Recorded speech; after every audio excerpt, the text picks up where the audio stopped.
Assalamualaikum. Sahabat Hikmah Gelap, malam ini kita akan menyelami sebuah kisah yang mencengangkan. Tentang seorang ibu-ibu tua, Bu Hajah, yang setiap hari membicarakan aib orang lain. Tapi kali ini, yang menjadi sasaran adalah seorang janda solehah yang tidak bersalah. Siapa sangka, akhir hidup Bu Hajah justru begitu mengerikan. Wajahnya membusuk, tubuhnya ditolak bumi. Mari sejenak kita bersholawat kepada Nabi Muhammad Shallallahu Alaihi Wasallam. Allahumma sholli ala Sayyidina Muhammad wa ala ali Sayyidina Muhammad. Sebelum kita masuk ke bab pertama, jangan lupa untuk like, komen, dan subscribe agar sahabat tidak ketinggalan kisah penuh hikmah selanjutnya. Sekarang, mari kita mulai cerita ini. Di sebuah kampung kecil bernama Cibungur, suasananya selalu tenang. Udara pagi sejuk, dan suara ayam berkokok bersahutan dengan azan subuh dari surau tua di ujung jalan. Warga di kampung itu dikenal ramah dan sederhana. Hidup mereka tidak mewah, tapi cukup. Semua saling mengenal, saling sapa, dan saling bantu. Di tengah kampung itu, hiduplah seorang perempuan tua bernama Bu Hajah. Usianya sudah menginjak kepala 6. Tubuhnya agak bungkuk, kulitnya keriput, dan suara cemprengnya sangat khas.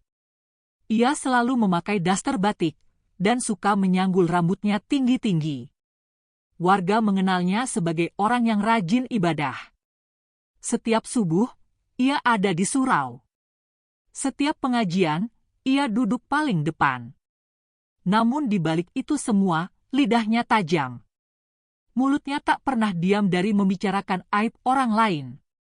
Astagfirullah, itu si janda Sari makin sering keluar rumah malam-malam. Jangan-jangan ada laki-laki yang datang ke rumahnya, bisik Bu Hajah kepada tetangganya suatu sore di warung depan rumah. Janda Sari, nama itu seringkali jadi bahan gibah Bu Hajah. Padahal Sari adalah janda muda yang dikenal sangat sabar dan rajin. Ia kehilangan suaminya 2 tahun lalu karena kecelakaan. Sejak saat itu, ia membesarkan 2 anaknya seorang diri dengan berjualan kue keliling. Ia tidak pernah mengeluh, selalu tersenyum walau hidupnya berat. Bu Hajah tak pernah suka melihat janda Sari. Menurutnya, janda tak seharusnya tampil bersih dan wangi. Padahal, Sari hanya berusaha menjaga diri agar tetap rapi saat menjual kue ke rumah-rumah. Tapi di mata Bu Hajah, itu dianggap pamer. Setiap ada kesempatan, ia menanamkan curiga kepada warga. Kalau janda tapi selalu pakai bedak dan wangi, itu mencurigakan. Aku curiga, jangan-jangan dia godain suami orang, ucapnya dengan mata melotot dan suara ditinggikan. Semula, warga hanya mendengarkan. Tapi lama-lama, gibah itu membuat beberapa tetangga mulai menjauh dari Sari. Ada yang menolak membeli kuenya. Ada yang menghindar ketika Sari lewat. Bahkan, ada yang secara terang-terangan menyebutnya pengganggu rumah tangga orang. Padahal Sari hanya diam, menunduk, dan terus menjalani hidupnya. Malam itu, Bu Hajah kembali duduk di teras rumahnya sambil mengupas kuaci. Ia tak sadar bahwa ada seseorang yang memperhatikannya dari balik bayangan pohon jambu di seberang jalan. Sorot matanya tajam, dan langkahnya diam-diam menghilang saat lampu rumah Bu Hajah mulai redup. Pagi itu, kabut masih menggantung rendah di kampung Cibungur. Suasana sunyi, hanya terdengar langkah kaki kecil anak-anak menuju sekolah. Bu Hajah sudah duduk di teras rumah sejak selepas subuh. Tangannya menggenggam segelas kopi hitam, sementara matanya terus mengamati rumah janda Sari di seberang jalan. Baru jam segini, lampu rumahnya sudah mati. Pasti ada yang menginap, gumamnya pelan, tapi cukup keras untuk didengar tetangga sebelah, Mak Runi, yang sedang menyapu halaman. Bu Hajah, jangan suuzon. Sari itu perempuan baik. Tiap pagi dia ngaji dulu sebelum jualan, jawab Mak Runi hati-hati. Namun Bu Hajah hanya mendengus.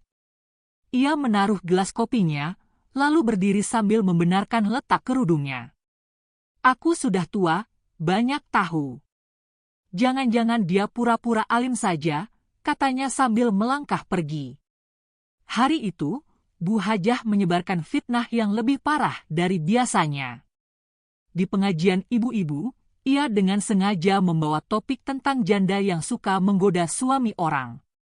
Allah saja murka sama perempuan yang merusak rumah tangga.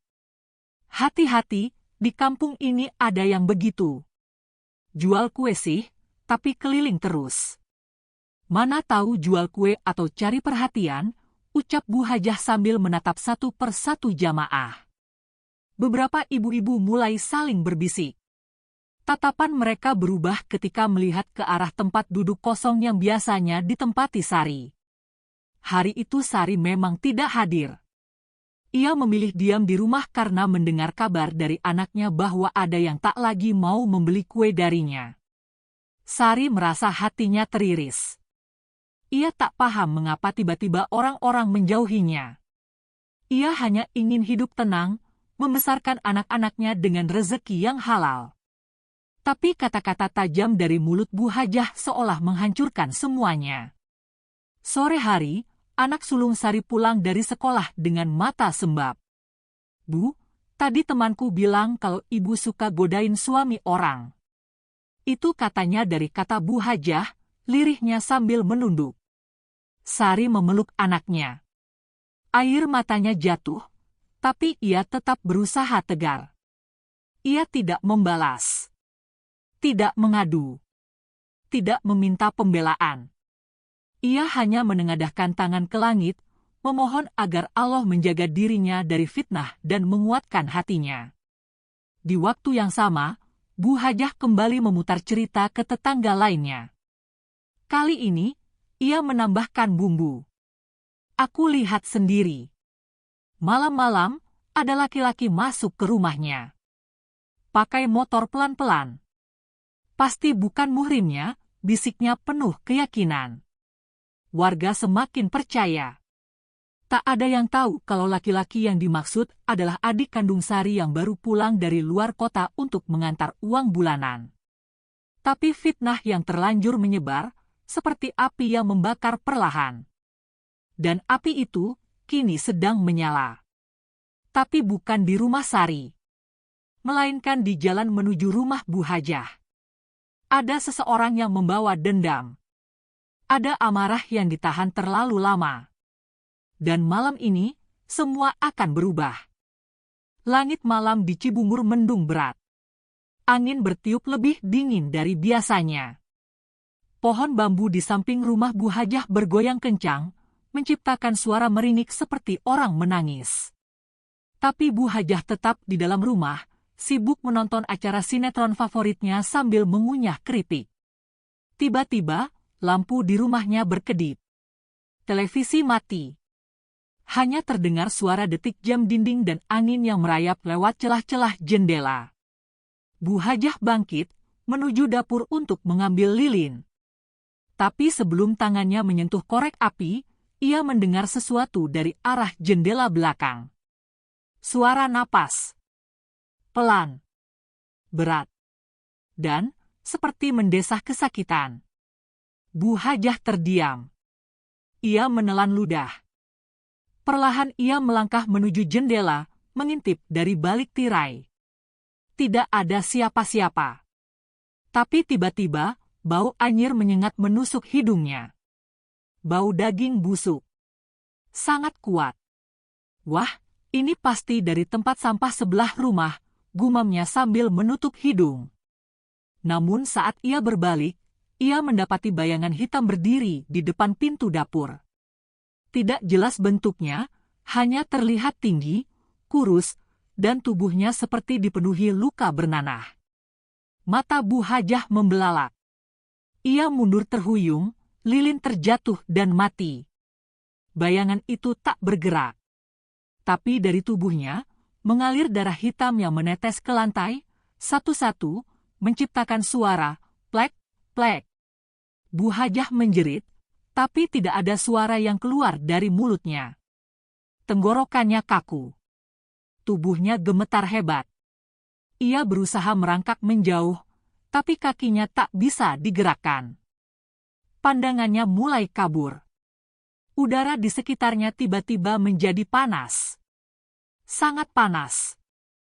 Lalu, dalam sekejap, bayangan itu lenyap. Suara angin kembali terdengar. Dan lilin di lantai tiba-tiba menyala sendiri. Bu Hajah terkulai lemas. Napasnya tersengal. Ia berhasil berdiri dengan susah payah dan berlari ke kamar. Di dalam kamar, ia mengunci pintu dan memeluk sajadah. Malam itu, Bu Hajah tidak tidur. Matanya membelalak memandangi langit-langit kamar. Tapi ia tidak berdoa. Tidak meminta ampun. Ia hanya terus mengulang-ulang nama Sari dalam pikirannya. Hatinya bergolak. Ada rasa takut. Tapi juga ada gengsi. Ia tak mau mengaku bahwa mungkin ini balasan dari Allah. Keesokan paginya, warga digegerkan oleh teriakan Bu Hajah dari dalam rumah. Makruni dan beberapa tetangga berlari ke sana. Pintu rumah terbuka, dan di dalamnya mereka menemukan Bu Hajah duduk di pojok ruangan, wajahnya penuh lebam dan kulitnya mulai mengelupas. Ada yang datang semalam, bisiknya lirih, dengan suara bergetar. Tubuhnya, kayak meleleh, penuh luka. Sari, dia. Namun kalimat itu tak selesai. Bu Hajah pingsan di tempat. Dan ketika warga membawanya ke puskesmas, perawat yang membersihkan wajahnya kaget bukan main. Ada larva belatung di bawah kulit pipi Bu Hajah. Kabar kondisi Bu Hajah menyebar cepat di kampung Cibungur. Banyak yang terkejut saat tahu perempuan yang selama ini tampak sehat dan lantang itu kini terbaring lemah di ruang perawatan dengan wajah ditutup kain kasa. Hanya Makruni yang boleh masuk menemani, sementara yang lain hanya bisa mengintip dari jendela kecil di pintu. Namun ada yang lebih mengejutkan lagi.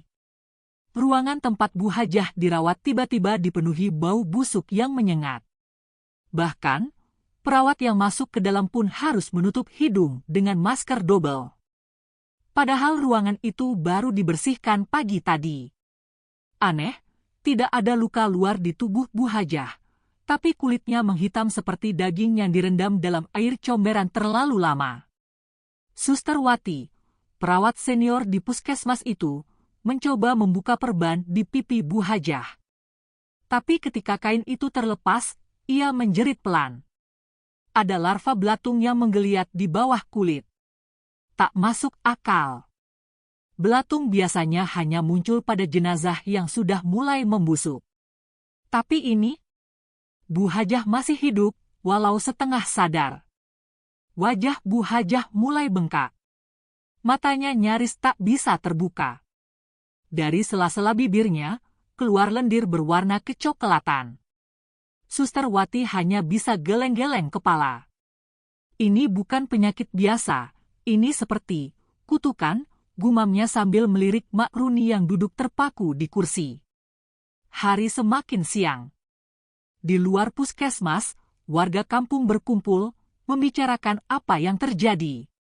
Sebagian percaya bahwa ini hanyalah penyakit langka. Tapi sebagian lain mulai mengaitkan semuanya dengan perbuatan Bu Hajah selama ini. Dari dulu dia suka banget ngomongin orang, ujar Pak Darjo, pedagang kelontong di dekat gang. Apalagi sama Sari. Padahal Sari itu orangnya sabar banget. Gak pernah bales, gak pernah ngadu, timpal yang lain. Sementara itu, Sari sedang duduk di ruang tamu rumahnya, memeluk anak bungsunya yang baru tidur. Raut wajahnya tenang. Namun matanya merah. Ia tahu semua yang terjadi pada Bu Hajah. Makruni sempat datang dan bercerita. Tapi ia tidak merasa senang. Ia hanya semakin sering berdoa. Setiap malam, ia bangun dalam hening, memohon pada Allah agar tidak menyimpan dendam di hatinya. Tapi ada satu hal yang ganjil. Semenjak Bu Hajah dibawa ke puskesmas, Ada beberapa warga yang mengaku melihat sosok perempuan tua dengan wajah penuh luka berdiri di jalan depan rumah mereka. Sosok itu tidak berbicara. Hanya diam. Tapi bau busuk selalu menyertainya. Sama seperti bau dari tubuh Bu Hajah. Dan malam itu, satu kejadian mengguncang puskesmas. Salah satu petugas jaga mendapati jendela kamar Bu Hajah terbuka lebar. Kain perban berserakan di lantai. Di sudut ruangan, Bu Hajah duduk menatap dinding dengan tatapan kosong. Wajahnya sudah sulit dikenali. Kulitnya robek, mengelupas, dan dari dalamnya keluar sesuatu yang menggeliat seperti cacing tanah. Jangan dekat aku, bisiknya dengan suara serak, nyaris seperti desahan dari tenggorokan yang terbakar. Petugas itu mundur ketakutan. Dan saat pintu ruangan ditutup kembali, semua lampu di koridor mati. Hanya suara erangan Bu Hajah yang terus terdengar. Pelan, tapi menggetarkan. Keesokan harinya, Bu Hajah dinyatakan meninggal dunia oleh dokter jaga. Tubuhnya ditemukan dalam kondisi sangat mengenaskan. Wajahnya menghitam, penuh luka terbuka, dan dari mulutnya masih mengalir cairan kental berbau busuk. Tidak ada keluarga yang datang menjemput. Anaknya tinggal di kota jauh dan tak pernah kembali. Jenazahnya pun diurus oleh para tetangga. Namun azab belum berhenti di sana. Saat jenazah Bu Hajah akan dimandikan, beberapa ibu yang membantu terkejut. Begitu baju Bu Hajah dibuka, tubuhnya sudah membengkak tidak wajar. Belatung kecil merayap dari sela-sela lipatan kulitnya. Setiap kali kain kafan hendak dibalutkan ke tubuhnya, ujung kain itu seperti tertolak, tak bisa menempel sempurna. Allahu Akbar, ini bukan hal biasa. Gumam salah satu ibu yang membantu sambil menangis. Mereka akhirnya memaksakan mengkafani tubuh itu dengan kondisi seadanya. Bau busuk yang keluar dari jenazah tidak bisa diredam meskipun sudah disiram dengan minyak wangi dan air bunga berkali-kali. Seolah tubuh Bu Hajah menolak dimuliakan. Prosesi pemakaman dilakukan dengan cepat. Hanya beberapa orang yang ikut mengiringi ke makam. Tak ada yang menangis. Tak ada doa panjang yang dipanjatkan. Semua terasa dingin. Bahkan langit pun mendung pekat, seolah menahan hujan yang tertunda. Ketika liang lahat telah selesai digali, jenazah Bu Hajah diturunkan ke dalam tanah. Tapi baru saja tubuhnya menyentuh dasar kubur, tanah di sekeliling mulai bergerak. Beberapa batu kecil berguguran dari dinding liang. Tukang gali kubur yang berada di dalam langsung naik, ketakutan. Tanah itu mengeras tiba-tiba. Seolah tidak ingin menerima tubuh yang hendak dikuburkan. Gak bisa, tanahnya keras banget, kata salah satu penggali sambil mencoba menusuk cangkul ke dasar liang, namun ujung cangkul terpental. 4 orang turun ke dalam untuk membantu, tapi tetap sama. Setiap kali mereka mencoba meratakan jenazah, tubuh itu seperti terdorong kembali ke atas. 2 kali, jenazah Bu Hajah hampir keluar dari liang lahat dengan sendirinya. Warga yang menonton dari jauh mulai membaca zikir dengan suara bergetar. Akhirnya, setelah berjibaku selama hampir 1 jam, tubuh itu berhasil ditimbun. Namun, tak lama setelah para penggali naik dan menancapkan nisan, sesuatu terjadi. Tanah di atas makam mendadak bergoyang. Tidak besar, tapi cukup membuat nisan terguling. Uap putih keluar perlahan dari sela-sela tanah, dan muncul bau amis yang sangat menyengat. Seekor lalat hijau besar hinggap di atas pusara, diikuti kawanan lain yang tiba-tiba bermunculan dari berbagai arah. Sejak saat itu, tak ada yang berani lewat jalan makam itu sendirian. Bahkan anak-anak kecil pun dilarang bermain di sana. Dan yang paling mengejutkan, keesokan harinya, makam Bu Hajah seperti menyusut. Tanahnya cekung dalam, seperti menelan isi kuburnya. Nisan patah menjadi 2, dan bunga tabur kering dalam semalam. Hari-hari setelah pemakaman Bu Hajah terasa berbeda di kampung Cibungur. Meski sudah dikubur, bau busuk dari tubuhnya masih tertinggal. Bahkan semakin menyebar. Rumah Bu Hajah yang kosong berubah menjadi tempat yang dihindari.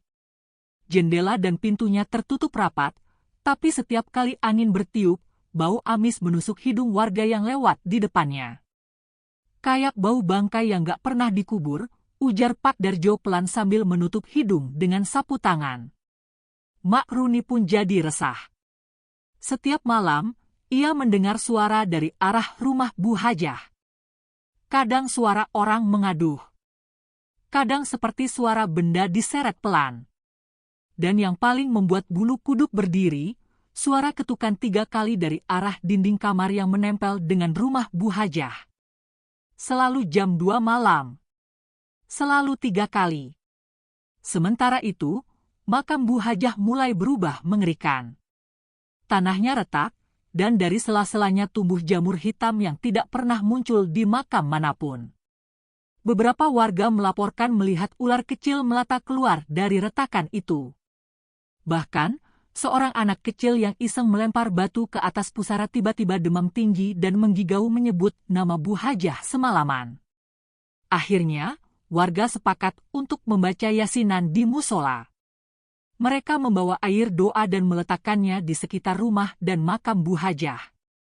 Tapi malam setelah yasinan itu, sesuatu yang tak masuk akal terjadi. Hujan turun dengan deras. Petir menyambar lebih sering dari biasanya. Dan tepat tengah malam, suara ledakan kecil terdengar dari arah makam Bu Hajah. Beberapa warga keluar rumah, berlarian menuju tempat itu dengan payung seadanya. Mereka kaget bukan main. Makam Bu Hajah meledak dari dalam. Tanah terhambur ke segala arah. Lubang kuburnya terbuka lebar, dan nisan terlempar hingga menancap miring beberapa meter dari lokasi awal. Di dalam lubang itu, tidak ada apa-apa. Kosong. Jenazahnya hilang. Tidak ada sisa kain kafan. Tidak ada tulang. Tidak ada bekas tubuh manusia. Hanya tanah basah dan uap tipis yang naik pelan dari kedalaman liang. Kabar ini menyebar lebih cepat dari sebelumnya. Bahkan kampung sebelah ikut membicarakannya. Banyak yang percaya bahwa tubuh Bu Hajah benar-benar ditolak bumi. Dihilangkan sebagai bentuk azab karena kebiasaan menggibah dan menzalimi orang yang tak bersalah. Sejak malam itu, suara-suara aneh mulai terdengar dari dalam rumah Bu Hajah. Laki-laki, perempuan, menangis dan tertawa dalam waktu bersamaan. Lampu rumah kadang menyala sendiri meskipun tak ada listrik yang tersambung. Dan bau belatung terbakar tak pernah hilang dari sekitar rumah. Tetangga-tetangga yang dulu percaya dan ikut menyebar gosip Bu Hajah mulai ketakutan. Mereka merasa dihantui oleh suara hatinya sendiri.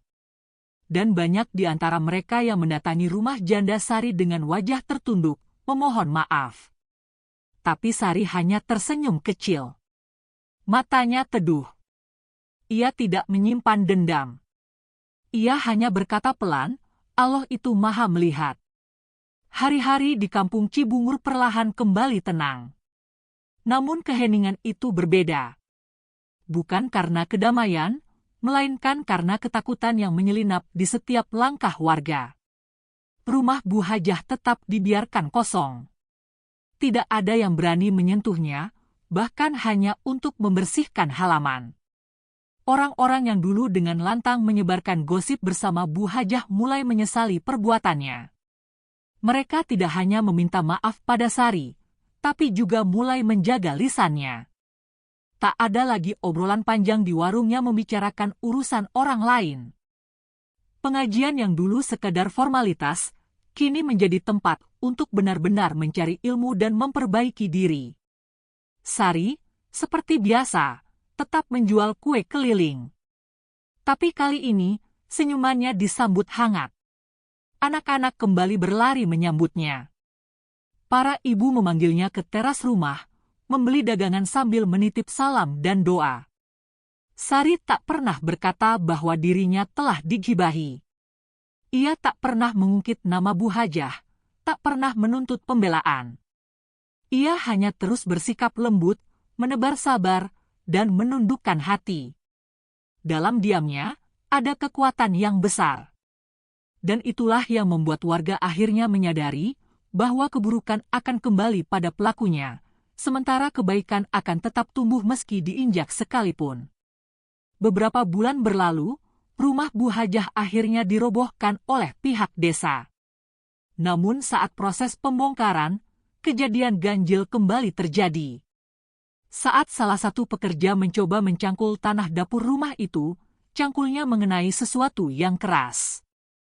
Mereka menggali lebih dalam dan menemukan sebongkah kain kafan yang menghitam, membusuk, dan penuh belatung hidup di dalamnya. Kain itu menyatu dengan tanah, seperti akar yang tumbuh liar dan menolak dipisahkan.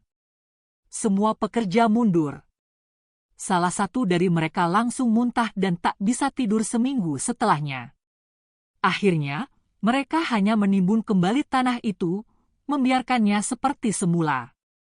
Lokasi rumah Bu Hajah kini dibiarkan kosong, ditumbuhi ilalang dan semak. Tidak ada yang berani menempati. Warga menyebutnya tanah mati. Sementara itu, di sebuah sore yang tenang, Janda Sari duduk di teras rumahnya. Anak-anaknya bermain di halaman. Udara sore lembut, angin berhembus perlahan membawa aroma bunga melati dari pot-pot kecil yang ia rawat sendiri. Dari kejauhan, suara azan maghrib menggema. Sari menutup matanya sebentar, lalu tersenyum kecil. Dalam hatinya, ia tahu semuanya telah selesai. Bukan karena pembalasan, tapi karena keadilan Allah memang tak pernah terlambat datang. Sahabat hikmah gelap, dari kisah ini kita belajar bahwa lisan adalah senjata paling tajam. Gibah bukan hanya menyakiti hati orang lain, tapi bisa menjadi sebab datangnya azab, bahkan setelah kematian. Janda yang sabar dan diam, justru dimuliakan Allah. Sementara Bu Hajah yang merasa paling suci, justru tubuhnya membusuk, ditolak bumi, dan meninggalkan jejak bau yang tak hilang. Maka, jangan pernah remehkan akibat dari satu kata yang keluar dari mulut. Allah telah mengingatkan dalam surat Al-Hujurat ayat 12. Wahai orang-orang yang beriman, jauhilah banyak dari prasangka, sesungguhnya sebagian prasangka itu dosa. Dan janganlah mencari-cari kesalahan orang lain, serta janganlah menggunjing satu sama lain. Apakah ada di antara kalian yang suka memakan daging saudaranya yang sudah mati? Maka tentulah kamu merasa jijik. Rasulullah Shallallahu Alaihi Wasallam juga bersabda, barang siapa yang beriman kepada Allah dan hari akhir, hendaklah ia berkata yang baik atau diam. Hr. Bukhari dan Muslim. Semoga kita semua dijauhkan dari kebiasaan buruk seperti gibah, fitnah, dan merendahkan orang lain. Semoga kita diberikan hati yang lembut, lisan yang terjaga, dan kematian yang husnul khotimah. Assalamualaikum.